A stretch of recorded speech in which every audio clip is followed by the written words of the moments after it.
Hi, everyone. Welcome to I guess if we're starting it over, the first episode of Computer AF. But for those of you who know us, have seen previous episodes, this would be number 12 with a 6-year hiatus. Uh, we're very busy. We were just waiting for the YouTube thing to take off. Yeah, we were just waiting for the internet to get big. Yeah. We're just waiting for that. But my name is Ann Ward. I am the CEO of Circle Click, an agency started in San Francisco in 2009. I am now based in Austin, Texas, my hometown, where I went to University of Texas years ago. John and I became friends many, many years ago, over 10 years ago in San Francisco, where I lived for a long time and then left in the pandemic. John, Yeah. I'll turn it over to you. Yes. Yeah. Back to you. No, it's John Yeah. Boyd is my name. I'm a longtime journalist, digital consultant living in the San Francisco Bay Area, and met Ann in San Francisco. Actually, I think I met you in Austin, even though we both lived in San Francisco, I want to Huh. say.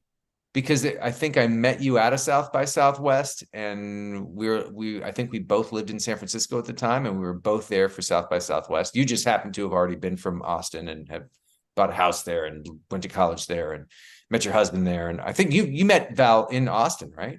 Yes, I met my husband on a private telnet-based chat group in the year 2000, and it was like Nerd. an elite group of nerds called Silver that no longer exists that I know of. Maybe it does, and I didn't get the invite. But they were a group that met in person every week, and so I actually do remember meeting you in San Francisco at the Tagged headquarters, Is and that where I met you? it was a dance party. It was like a big Of boozy. course. It was a big boozy tech party, and everybody was having a blast. And I was there with her, our mutual friend Sarah, and some other people. And Oops, sorry. yeah, Steve Sarner, who shout out, amazing King legend. Uh, We met on a dance floor, and I think you stayed at my house that year. uh, maybe. Yeah. All I know. Yeah. I think we met in person because it was weird to stay Oh, at that's right. Yeah. had met, and I With put V you in the in the garage. and you were in the pit with all the kiddos. Yep.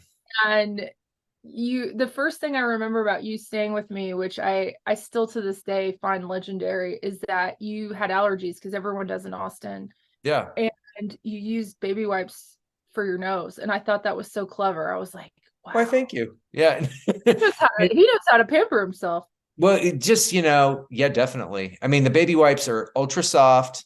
They're ultra good. Oftentimes I don't even go to, like, if I go to Whole Foods and I look at everything they have, I don't even go to like the adult shampoos and the adult lotions and the adult, forget about that. Just go to the one baby section, which is a big, sizable, so many choices baby section, and get anything there, because it's going to be super, gentle on everything, which Lord Well, knows the that's, literal way to baby yourself is to use baby stuff. yeah, no, That's I was just like, who is this man? This yeah. is this is legendary. And so the rest is history. And we used to have a Facebook Live show called Computer AF, which comes from a fabulous Reddit image. We found out this week is actually from an abandoned asylum in Maryland, where there's just a dumpster amount of computers, and it says computer as F on the wall. And that became our inspiration, because we like to talk about computer stuff, Yeah. computer tech, Well, bric-a-brac. I think it's iconic, because it's just this perfect allegory for the world now. The world is a giant, empty basement of an asylum, an insane asylum, with an endless amount of, dumped out of a dumpster computers that are broken and destroyed, and with graffiti on the wall. I feel like that's just the world now. And more or less, I mean, is there really anything different between that and the world? I don't think so. At the internet as a whole, the internet as a whole is just Sure. this big dumpster of. I feel like Elon is made. Oh, I'm not allowed to talk about him yet. And when I talk about him, it'll be Oh, 60 seconds. Should we time me already? We only get 60 seconds of Elon for every show. We've decided. Okay, so due to previous conversations about Elon Musk and just how he is and what's going on, I've decided to time John to 1 minute for his rants, and this is audience for your protection. And Yeah. it could be the whole show. So I'm gonna go ahead and time you. I feel like you're ready because you brought it up. It's hot on all of our minds because first of all, wow, Cybertruck. I think, That happened. yeah. So I think that it's legitimate to talk about Elon, right? And that's the devil's Faustian bargain with Elon. It's legitimate to talk about him because he comes up with these, obviously great products that we're all supposed to care about, and or we're told we're supposed to care about. Anyway, yeah, I think the latest thing with Elon is it's going to cost 61,000 for the big truck. The truck may have some issues in terms of its delivery, or it's just a tough thing to deliver this type of a product in general, especially if you're like building an entire new sort of powertrain apparatus around a thing, and there's nothing else that's quite like it. It's completely different parts, et cetera, et cetera. So I think that like Elon is doing things that have to be talked about. At the same time, Elon is that basement of an insane asylum where there's endless strewn across the floor destroyed computers, and that's our landscape now. And he's the king of that landscape. He is our glorious ruler leader of the basement of the insane asylum of the internet. And he, of course, thinks that he is this yes. If you take a look at his most recent thing that he said, which is "Go F yourself," to Bob Iger, he thinks that he somehow represents like so many of what he probably does represent a lot of what a lot of people think, but he thinks he represents everybody. He really does think his ego allows him to believe that he's the fearless leader of the universe. And we are just merely here agreeing with him. He still has that conception in his head. And that's the part that's difficult for me. It's like, hey, buddy, go to Mars. Because, Mars would be great if you just went there. And or if you worked on a company that actually brings us to Mars and advances the species, work on that. No talking, just work on going to Mars, or creating cars, or Boring Company, or fast moving pod things in a tunnel. That one thing that anyway. You kind of quoted Deborah Harry there. When Going to Mars, eating cars, do do do. You kind of that's kind of in the rapture. The more quotes of Deborah Harry, the better. She's wonderful. Yeah, I'm fine with that. Did I make it to 60 seconds or did I go past 60 Oh, you seconds? went way over. Yeah. Oh, you didn't stop me? You should have just said I put the timer up, but you were on a roll and I didn't want to cut you Oh, off. I thought that you were like saying, okay, think about the time. It's going to happen soon. And then, sorry, my fault. Just feel free to say end cut. I'm sorry I went too fast or too long. It's okay. I think we're forgiving here on Computer AF. I think one of my favorite quotes, which I've shared with you already this week, was from Now for an actual intelligent take. I knew that, well, I'm just quoting someone else I thought was very clever from a newsletter that I follow called Garbage Day. And I love newsletters. I love getting it's like a letter to your brain of like, here's a hot take. And this person wrote, he's a rich boy LARPing as a smart boy appealing to dumb boys, essentially was what I'm paraphrasing badly, but I thought that was kind of clever. He's become something of a hero to a large segment of the internet, and I don't mind him, I think, as much as you do. I'm just sort of like, I'm gonna have to fact check every single thing you say. And I think when someone is that addicted to attention, it's very hard to take them seriously, because are you saying this because you mean it, or are you saying this to get into the headlines? And I also want to send a fruit basket to Linda. I just feel for that poor woman. I don't know how she does it. And having been in a similar position, heading up a company where you're running it, but everyone else thinks that someone else is, i.e. a man. When I did a takeover years ago of a startup, it guts you. It guts you to have to take in those punches. And so I think she's going to just kind of quietly fade away, or she's going to come out swinging at some point. I don't think that the tolerance for this is going to be forever, because how could it if you're a human person with thoughts and feelings? I just don't get how this doesn't bother her, that her whole mission is to get advertisers, and he's literally saying F you to them. I don't get how that doesn't affect you to some degree, but maybe that's just part of, maybe she's in on the joke, and maybe we just don't know that she's in on the joke because Yeah. it again keeps getting headlines, and that's sort of like, I guess it's how it is at the cross section of truth and Main Street. Yeah. Well, I think that I think that perhaps the real problem here is that the company, she might, who knows if she'll fade away or not, but the company might just fade away. I mean, you need to have advertising dollars coming in to have the company run. And this isn't exactly bringing in reputable large amounts of reputable advertisers. So one would wonder, like, how, at what point does this company start to no longer function because there's no money coming into the company? Or does Elon just pour money into it? Or that's not exactly how it works. He usually funds his companies through investment from other people. He never puts in his own money. At least that's what I've read. But so what are your thoughts on that? Do you think that Twitter will survive? How, or what is the survival possibilities of it over the next several months if things continue like this? As long as they can continue to some degree monetize attention and hatred, they will absolutely continue. He has No harvested one of the, problem. yeah, as long as he can make money off of that, he'll be fine, because that's what we're doing now. And he has harvested GPUs and taken processors, he's taken actual hardware from Twitter and put it elsewhere, and I refuse to call it X, it's Twitter. I think that it's going to continue as long as there's users. They'll find some way to monetize, or he'll beg, borrow, steal from his other companies, because at this point it's a pride thing. I don't think we're going to let it fail. We've already kind of harvested all the teams that do certain things. Yes, they're hiring, but I mean, what are they really hiring for? It's just sort of, at this point, a morbid curiosity for a lot of people in tech. And I see a lot of people bagging on, especially journalists on other platforms, bagging on it. And the thing is, as long as you're still paying attention to it, it's still relevant.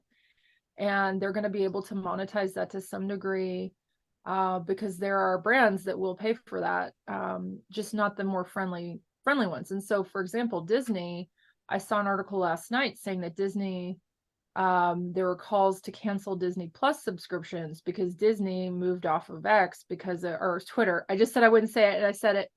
I hit it when I lie to the internet. But Yeah. but there were people calling for cancellations of Disney Plus because Disney said, well, you literally said F you to us. I don't know how a company stays on a platform when they've been given the finger Yeah. publicly. So that's very weird. That's a very weird chain reaction. I don't know that that's actually happening, but the call was there for it. And I mean, if you've got Disney Plus, you probably have kids. Are you going to tell your kids they can't watch The Little Mermaid because daddy's friends on the internet are edgelords? I mean, that's just weird. Weird. Yeah. It's getting Right. so perverse and so weird that I don't know how to It is. feel about it. And I want to talk, I kind of I want to talk about a safe place on the internet, which is Spotify Wrapped. Yeah, exactly. It's we can move on to the whole. So basically, Spotify, I don't know when this happened, but it kind of took over the internet just a few days ago. I mean, well, I know it happened a few days ago, but I don't know at what point Spotify Wrapped really became a thing. That shows how out of touch I am. Last year, did everyone, be like, oh my God, this is how many minutes I spent listening to Enya? I mean, did that happen last year too? Was that a big Oh thing? yeah, it's been going for quite a few years. It was and it came out, I think, in 2020, that this was actually something invented by an intern. Her Right. name was Yeah. Jewel Ham.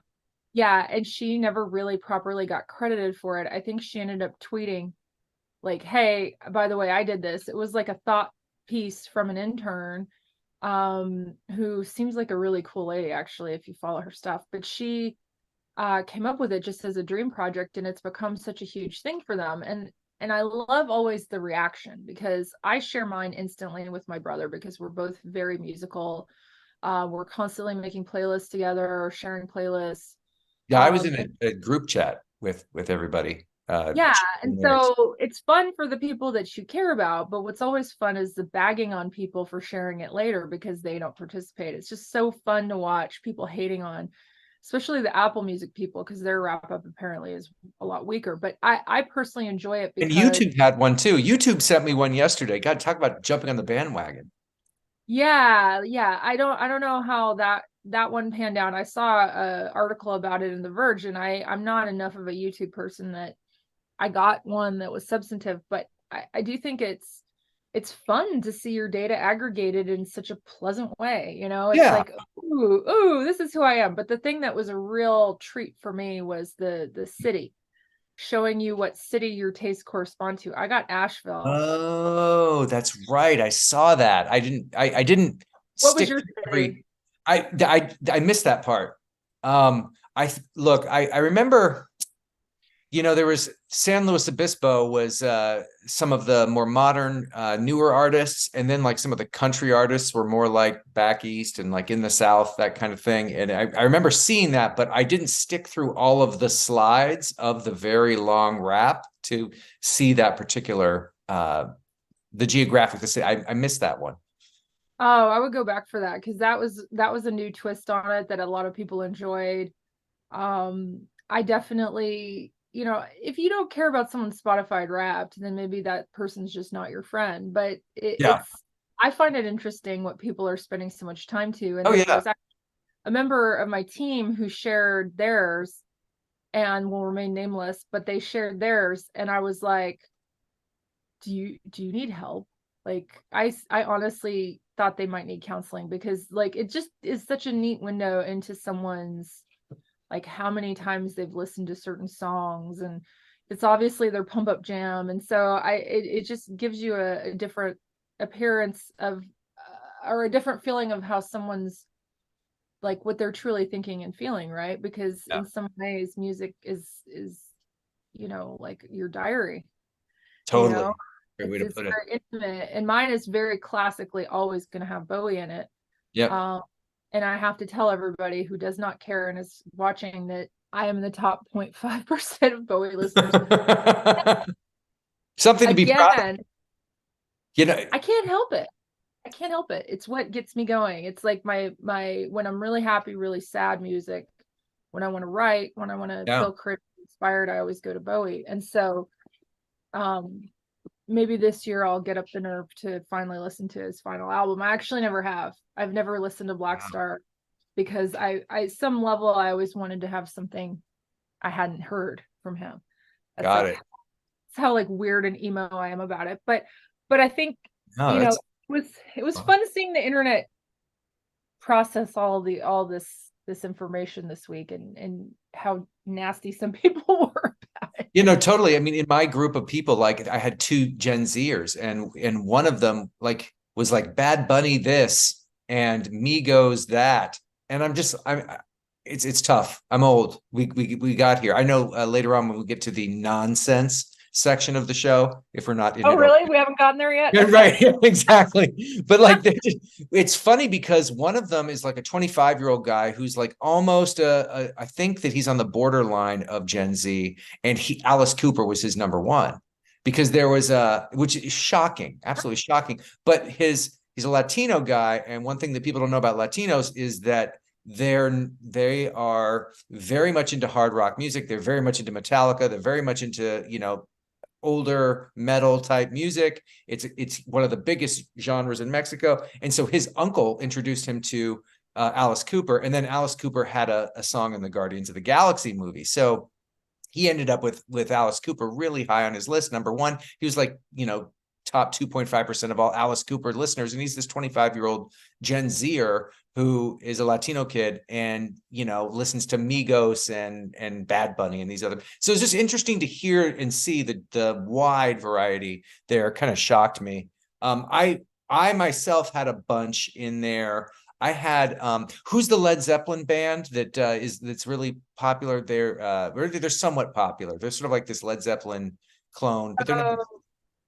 Greta Greta Van Fleet. I had them in my top 5 because I went through this stretch of some months where I'm like, okay, I've got to hear all their music so that I know to what extent they are fully cloning Led Zeppelin and to what extent they actually have, good music or not. I needed to. So anyway, long story short, that was fun. It was a fun process.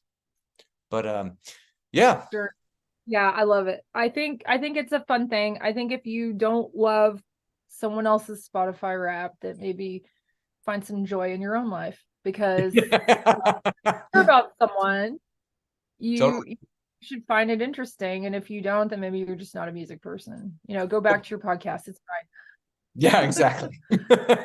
There's always something for everyone. And so before we moved fully to the nonsense, before we completely go to the nonsense section of Computer AF, I wanted to open AI. So that's actually been like one of the biggest stories in tech last 2-3 weeks. And I think the quick rundown is that that this very small board of just 4 people didn't like the direction Sam Altman was going in. They booted him out, and then the company sort of revolted against that and got him back in as the CEO. I sort of wanted to hear your thoughts on that and where you thought it's going over the next several months.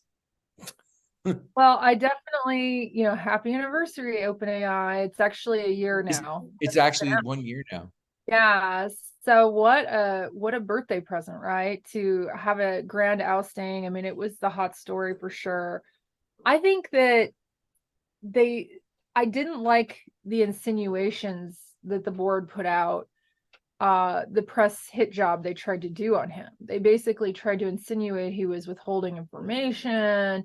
I think he just did not care necessarily about their level of authority, which a board technically shouldn't run a company. To some degree, they're oversight of a company, right? So I think that he just didn't play the political game, and so they decided, let's out him. But the mass exodus they would have faced had that stood, I think would have been just the ending of the company. And so no one really knows what happened, and I don't know that this is a particularly hot take, but I just think that they were trying to sling mud on him, which tells me that it was absolutely about power. It was absolutely about him.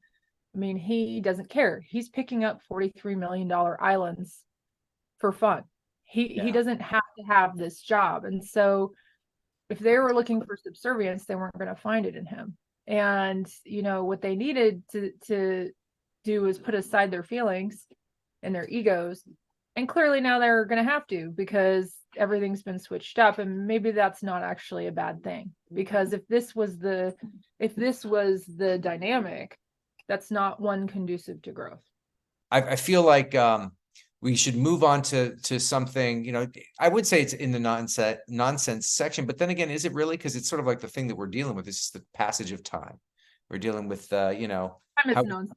it is nonsense. It's all nonsense when you think about it. But yeah, we're moving on to a different. I mean, there's. I think that you talked to me about Chugi yesterday, which is I hadn't really heard of. I mean, I'm just so behind the times. I'm not even cool compared to millennials. I think Gen Zers actually think that I'm more cool than millennials because I'm just so different and not a millennial. I'm like older even, and they're like, but he's still kind of young. So like sometimes Gen Zers like kind of like me and appreciate me. It's odd because I'm old. I think. I don't know.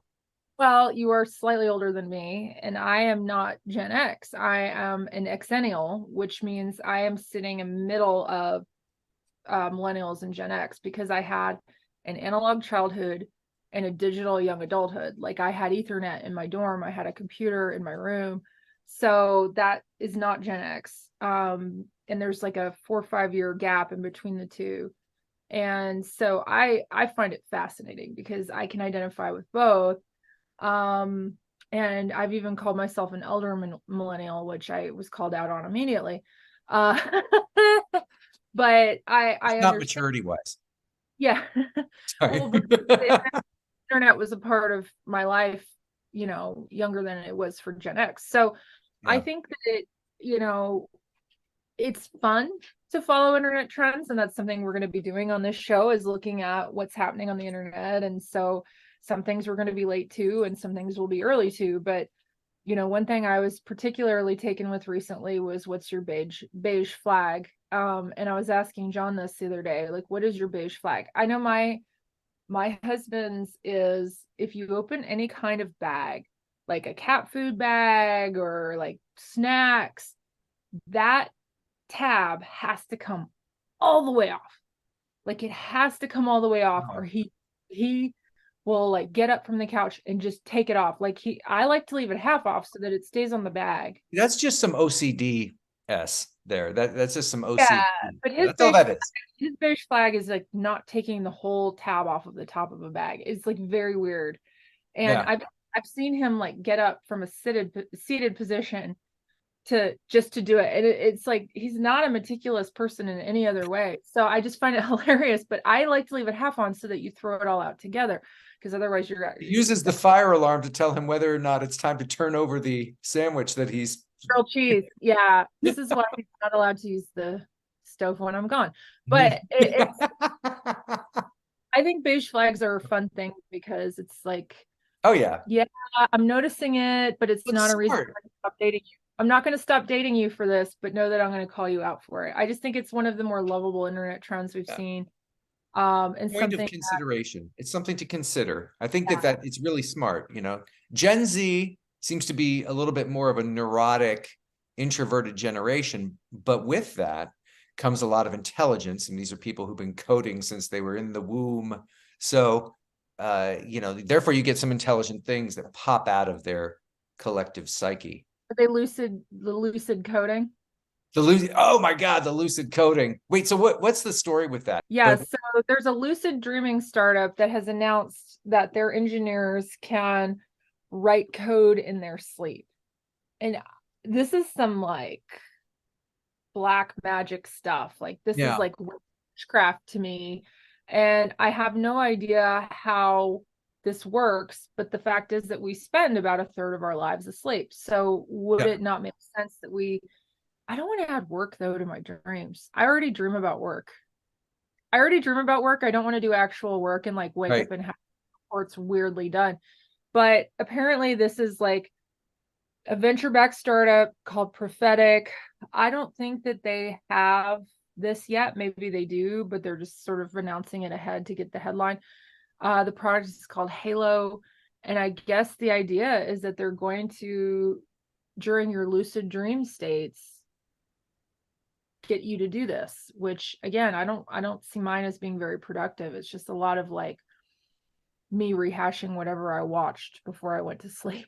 Right. Yeah. No, the thoughts you were thinking about in the several hours before, they all get sort of retangled into they get meshed together, whatever, by whatever subconscious process is going on there. Yeah, no, I think that this is for younger folks who aren't really concerned about work-life balance or keeping work separate from the rest of their life yet, because they are just young and haven't faced the hardships that come from not having boundaries. But yeah, no, it reminds me of a time when I met a lucid dreaming startup founder. He was a Russian guy, didn't have great English, wanted me to, as a tech journalist at the time, to learn about the company. So he had these, earphones ready for me to play music, and like a thing for my eyes that showed like, weird surrealistic visions and stuff. And said I was supposed to lie down and nap. That's what we were doing in me getting to know his company, as I was lying down and napping. There's a whole lot to that. Supposedly when you are, when you're sleeping, there's a lot that you can actually really get your consciousness there, but it takes a lot of practice. It takes a lot of writing down of notes and things like that. That's something that you basically have to turn into a hobby. And so if you can do that, so be it. But I don't know if I want to meld those two worlds quite like that in my life. Although I've heard that lucid dreaming is good for you and it helps you process things.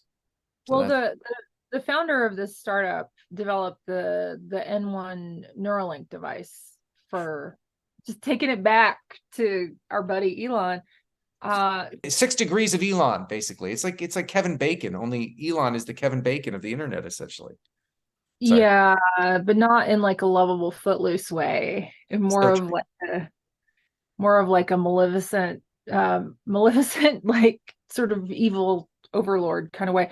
So I think thank you for indulging us in our 6-year hiatus. Some of us are very happy to have Perfect Hair and Friend back. Yeah, exactly. We love our loyal watchers and we welcome new ones. We plan to keep doing these as long as you'll have us, internet. And a really good way to find us is we have a Facebook page from years ago called Computer AF. You could search for on Facebook. You could also find us in and around Grit Daily until they kick us out.